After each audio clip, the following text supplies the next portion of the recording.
Right जैसे ही कमरे में दाखिल हुआ, सामने मेज पर पड़े हुए फोन की घंटी बज उठी। तो वो मेज के पीछे कुर्सी पर बैठा और उसने हाथ बढ़ाकर रिसीवर उठा लिया। यस, राइट ने कहा। बॉस, आपकी अदम मौजूदगी में मैडम बाकारी की कॉल आई थी। उन्होंने बताया कि आप कहीं गए हुए हैं और मालूम नहीं कब आएंगे। अब आप जैसे ही वापस आए, मैंने मैडम बाकारी को कॉल किया, लेकिन वहां से कोई जवाब नहीं आ रहा। दूसरी तरफ से उसकी सेक्रेटरी ने कहा। कहाँ से कॉल किया था उसने? राइट ने पूछा। फारूक पॉइंट से बॉस, दूसरी तरफ से कहा गया। तो राइट बेइख्तियार उछल पड़ा। फारूक पॉइंट से? क्यों? वहां से तो हम आ गए थे। फिर वो वहां क्यों गई? क्या तुमने अच्छी तरह चेकिंग की थी? राइट ने कहा। यस बॉस, इसीलिए तो मैंने आपके आने पर उन्हें कॉल किया था, सेक्रेटरी ने जवाब देते हुए कहा। एंथोनी तो वहां मौजूद होगा, उसने कॉल क्यों अटेंड नहीं की? राइट ने कहा। बॉस, वहां से कोई कॉल अटेंड ही नहीं कर रहा। मैंने बहुत कोशिश की है, सेक्रेटरी ने जवाब दिया। रेमिड को कॉल करके कहो कि वो फारूक पॉइंट पर जाकर एंथोनी से मिले और फिर मुझे कॉल करे, राइट ने कहा। यस बॉस, दूसरी तरफ से कहा गया और उसके साथ ही राब्ता खत्म हो गया। तो राइट ने रिसीवर रख दिया। बाकारी दोबारा क्यों गई होगी फारूक पॉइंट पर? राइट ने बुड़बुड़ाते हुए कहा, लेकिन जाहिर है उसके सवाल का जवाब देने वाला वहां कोई मौजूद ना था। और फिर तकरीबन आधे घंटे बाद फोन की घंटी बज उठी तो उसने हाथ बढ़ाकर रिसीवर उठा लिया। यस, राइट ने कहा। रेमिड लाइन पर है बॉस, दूसरी तरफ से सेक्रेटरी ने कहा। यस रेमिड, क्या बात है? क्यों एंथोनी कॉल अटेंड नहीं कर रहा? राइट ने कहा। बॉस, यहाँ तो गजब हो गया है। मैडम बाकारी, एंथोनी और जोन्स तीनों की लाशें राड्स में जकड़ी हुई मौजूद हैं। दूसरी तरफ से रेमिड ने इंतहाई मुतविश से लहजे में कहा। तो राइट बेख्तियार उछलकर खड़ा हो गया। क्या क्या कह रहे हो? बाकारी की लाश? क्या मतलब? ये कैसे मुमकिन है? वो लोग जिन्हें पकड़ा गया था वो कहाँ गए? ये सब क्या हो रहा है? राइट ने हलक के बल चीखते हुए कहा। बॉस, मैडम बाकारी की कार भी पोर्च में मौजूद है और कार के करीब उनके ड्राइवर की लाश भी पड़ी हुई है। तो उसकी गर्दन तोड़कर उसे हलाक किया गया है, जबकि मैडम बाकारी की गर्दन में बड़ा सा खंजर इस तरह मारा गया है कि उनकी शहरक कट गई है। और एंथोनी और जोन्स दोनों को गोलियां मारकर हलाक किया गया है और यहाँ इन तीनों के अलावा और कोई नहीं है, रेमिड ने जवाब देते हुए कहा।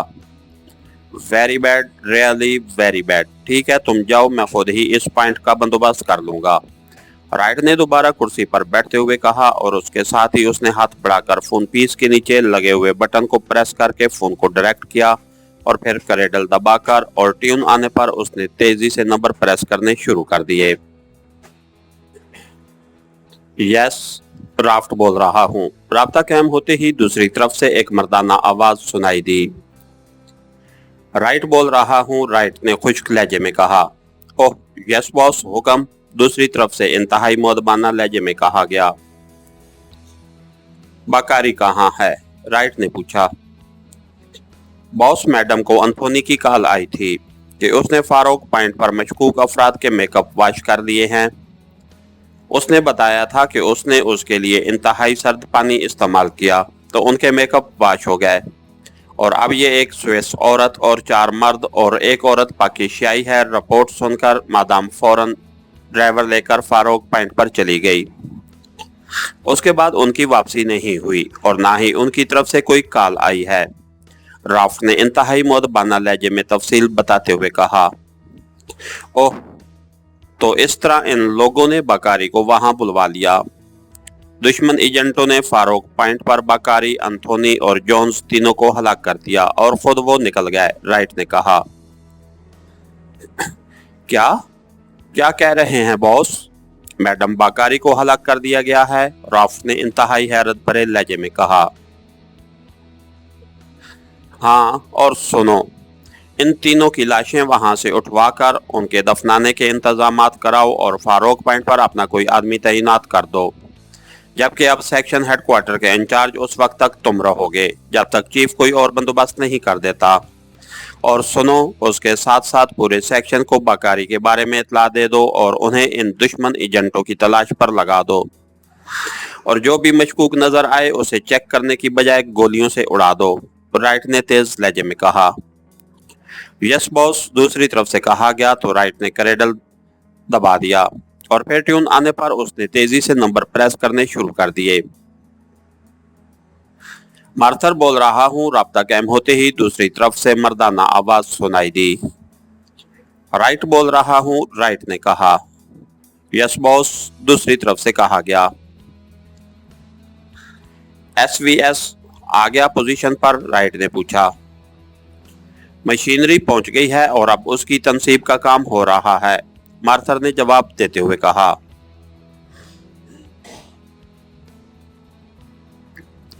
کب تک کام مکمل ہو جائے گا؟ رائٹ نے پوچھا۔ باس، 4 مختلف جگہوں پر بیک وقت کام ہو رہا ہے تاکہ پورا مونز رینج میں آ جائے۔ البتہ اطلاعاتی مرکز ایک ہی بنایا جائے گا، ایکس ہاؤس۔ زیادہ سے زیادہ 24 گھنٹے کے اندر یہ کام شروع کر دے گا، مارتھر نے جواب دیتے ہوئے کہا۔ اوکے، جب یہ مکمل ہو جائے تو مجھے کال کر لینا، میں ایکس ہاؤس پہنچ کر خود اس کے کمپیوٹر میں فیڈنگ کراؤں گا، رائٹ نے کہا۔ یس سر، دوسری طرف سے کہا گیا تو رائٹ نے ریسیور رکھ دیا۔ ان افرادوں کو کسی صورت بھی ہیڈ کوارٹر کا علم نہیں ہونا چاہیے۔ یہ تو شکر ہے کہ باکاری بھی اس بارے میں نہیں جانتی تھی، رائٹ نے بڑبڑاتے ہوئے کہا، اور پھر اچانک ایک خیال کے تحت وہ بے اختیار چونک پڑا۔ اوہ اوہ، مارتھا باقی ہے، اور عمران اور اس کے ساتھیوں کو اس کا علم بھی ہے۔ عمران کی دونوں ساتھی لڑکیاں اس کی رہائش گاہ کے فلیٹ سے اغوا کی گئی تھیں۔ کاش مارتھا چیف کی عورت نہ ہوتی، میں اسے گولی مروا دیتا، مگر اب، رائٹ نے بڑبڑاتے ہوئے کہا، اور پھر چند لمحے سوچنے کے بعد اس نے ہاتھ بڑھا کر ریسیور اٹھایا اور ایک بٹن پریس کر دیا۔ یس باس، دوسری طرف سے اس کی سیکرٹری کی آواز سنائی دی۔ ٹریس کرو کہ چیف کی عورت مارتھا اس وقت کہاں ہے، لیکن اس سے بات مت کرانا، مجھے صرف اطلاع دینا، فوراً یہ کام کرو، رائٹ نے کہا۔ یس باس، دوسری طرف سے کہا گیا، اور اس کے ساتھ ہی اس نے ریسیور رکھ دیا۔ پھر تقریباً 10 منٹ بعد ہی فون کی گھنٹی بج اٹھی تو رائٹ نے ہاتھ بڑھا کر ریسیور اٹھا لیا۔ یس، رائٹ نے کہا۔ باس، مارتھا اس وقت اپنے رہائشی فلیٹ میں موجود ہے، اس کی طبیعت آج خراب ہے، اس لیے وہ صبح سے ہی فلیٹ پر موجود ہے، دوسری طرف سے سیکرٹری نے رپورٹ دیتے ہوئے کہا۔ ٹھیک ہے، رائٹ نے کہا، اور کریڈل دبا کر اس نے فون پیس کے نیچے لگا ہوا بٹن پریس کر کے فون کو ڈائریکٹ کیا اور پھر تیزی سے نمبر پریس کرنے شروع کر دیے۔ جیک بول رہا ہوں، رابطہ قائم ہوتے ہی ایک مردانہ آواز سنائی دی۔ رائٹ بول رہا ہوں جیک، رائٹ نے کہا۔ اوہ یس باس، حکم فرمائیے، دوسری طرف سے کہا گیا، لہجہ انتہائی مؤدبانہ تھا۔ چیف کی عورت مارتھا کو جانتے ہو تم؟ رائٹ نے پوچھا۔ یس باس، دوسری طرف سے مختصر سا جواب دیا گیا۔ وہ اپنے فلیٹ میں موجود ہے اور دشمن ایجنٹ اسے کسی بھی وقت اغوا کر کے ہلاک کر سکتے ہیں، اس لیے تم فوری طور پر اسے بے ہوش کر کے وہاں سے نکالو اور ریڈ پوائنٹ پر پہنچا دو۔ میں وہاں کے انچارج رچرڈ کو مزید احکامات دے دوں گا، لیکن یہ کام فوری کرو، فوری، رائٹ نے کہا۔ یس باس، دوسری طرف سے کہا گیا تو رائٹ نے کریڈل دبا دیا اور پھر ٹیون آنے پر اس نے ایک بار پھر نمبر پریس کرنے شروع کر دیے۔ رچرڈ بول رہا ہوں، رابطہ قائم ہوتے ہی ایک مردانہ آواز سنائی دی۔ رائٹ بول رہا ہوں، رائٹ نے کہا۔ اوہ یس باس، حکم، دوسری طرف سے کہا گیا۔ میں نے جیک کو کہہ کر چیف کی عورت مارتھا کو اس کے فلیٹ سے اغوا کرایا ہے، کیونکہ دشمن ایجنٹ اس کے پیچھے لگے ہوئے ہیں۔ जैक उसे तुम्हारे पास छोड़ जाएगा। तुमने उसे इंतहाई इज्जत एहतराम से वहां रखना है, लेकिन ना ही वो किसी को फोन करे और ना ही मेरी इजाजत के बगैर वो रेड पॉइंट से बाहर जा सके, राइट ने कहा। ऐसा ना हो बॉस के बाद में वो चीफ से मेरी शिकायत कर दे, और आप जानते हैं कि चीफ इस मामले में किस कदर मुश्तिल मिजाज है, रिचर्ड ने कहा। ये तमाम जिम्मेदारी मेरी होगी, समझे? तुमने मेरा नाम ले देना है और बस, राइट ने कहा। ओके बॉस, दूसरी तरफ से कहा गया तो राइट ने रिसीवर रखकर मेज की दराज खोली और उसमें मौजूद एक जदीद साख्त का मखसूस ट्रांसमीटर निकाला। ये फिक्स ट्रांसमीटर था। उसने उसे ऑन कर दिया। Hello hello, right calling over, right ने बार बार कॉल देते हुए कहा। Yes, headquarter attending you over, एक मशीनी आवाज सुनाई दी। चीफ से बात कराओ, it is important matter over, right ने कहा। वेट करें ओवर, दूसरी तरफ से कहा गया। हेलो ओवर, चंद लम्हों बाद चीफ सटाचो की आवाज सुनाई दी। राइट बोल रहा हूं चीफ, ओवर, राइट ने कहा। हाँ, क्यों कॉल की है ओवर, सटाचो ने कहा तो राइट ने बाकारी की हलाकत के बारे में तफसील बता दी।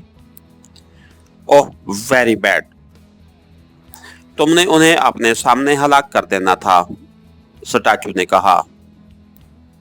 हमारा ख्याल था कि ये असल लोग नहीं हैं, इसलिए उनसे कोई खतरा भी नहीं था, ओवर, राइट ने कहा।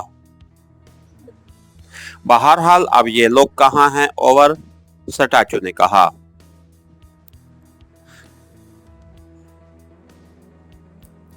राइट ने उसे एसवीएस की तनसीब और इस बारे में मजीद तफसीलात बता दी। ओह गुड, इस सूरत में तो ये लोग कहीं छुप भी ना सकेंगे। वेरी गुड आइडिया, ओवर, सटाचू ने इंतहाई मुसरत भरे लहजे में कहा।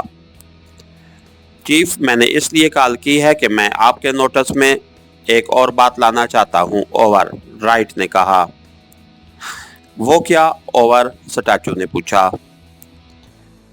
चीफ, मैडम मार्था को सब हेडक्वार्टर के बारे में बखूबी इल्म है और पाक एशियाई एजेंटों ने भी इस बात का सुराग लगा लिया है, और इस ग्रुप की 2 औरतें मैडम मार्था के फ्लैट में जाकर छुप गई थीं ताकि जब मैडम मार्था फ्लैट पर आए तो उसे पूछ-गुछ कर सकें।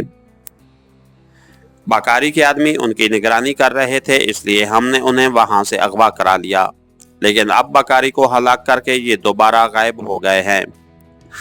और अब तो ये बात भी कन्फर्म हो गई है कि ये पाक एशियाई सीक्रेट सर्विस का ही ग्रुप है, और अब लाजमन उन्होंने मैडम से मालूमात हासिल करनी है। इसलिए मैंने मैडम मार्था को फ्लैट से हटाकर रेड पॉइंट पर भिजवा दिया है, जहां वो उस वक्त तक रहेंगी जब तक कि इस ग्रुप का खात्मा नहीं हो जाता। मैंने सोचा कि आपको पेशगी इतला दे दूं, ओवर, राइट ने तफसील से बात करते हुए कहा। मार्था इस वक्त कहाँ है, ओवर, सटाचू ने पूछा। वो रेड पॉइंट पर पहुंच गई होंगी, ओवर, राइट ने कहा। तुम उसे वहां से निकालकर सब हेडक्वार्टर पहुंचा दो, वो अब उस वक्त तक मेरे पास रहेगी जब तक ये ग्रुप खत्म नहीं हो जाता, ओवर, सटाचू ने कहा। यस बॉस, मैं इंतजामात कराता हूँ, ओवर, राइट ने कहा तो दूसरी तरफ से ओवर एंड ऑल कहकर राब्ता खत्म कर दिया गया तो राइट ने ट्रांसमीटर ऑफ करके उसे मेज की दराज में डाल दिया। चीफ को न जाने क्या नजर आता है इस मार्था में कि उसके बगैर वो रह ही नहीं सकता, राइट ने बड़बड़ाते हुए कहा, और उसके साथ ही उसने फोन की तरफ हाथ बढ़ा दिया ताकि मार्था को सब हेडक्वार्टर पहुंचाने के इंतजामात करा सके। उसने यही सोचा था कि वो खुद मार्था को साथ लेकर वहां छोड़ आएगा। इसके साथ ही हमारी आज के एपिसोड का इख्तिताम हुआ। कहानीकार चैनल को लाइक कीजिए, सब्सक्राइब कीजिए और बेल आइकन को प्रेस कर दीजिए ताकि हर आने वाली नई वीडियो आप तक बर वक्त पहुंच सके। शुक्रिया।